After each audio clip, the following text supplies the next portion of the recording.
नमस्कार विद्यार्थी मित्रांनो. प्रश्न 30. भारतीय नागरिकत्वाचा कायदा केव्हा संमत झाला? तर 1955. 31वा प्रश्न आहे, भारतात नागरिकत्वाचा कोणती पद्धत अस्तित्वात आहे? तर एकेरी पद्धत अस्तित्वात आहे बघा नागरिकत्वाची. 32वा प्रश्न आहे, राज्यसभेत जास्तीत जास्त 250 इतके सदस्य असतात.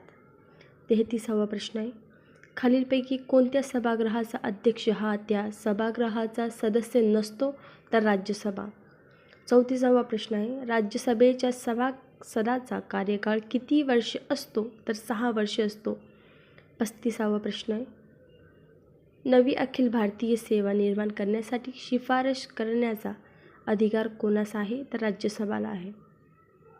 36वा प्रश्न आहे, राज्यसभा हे संसदेचे वरिष्ठ परंतु द्वितीय सभागृह आहे. 37वा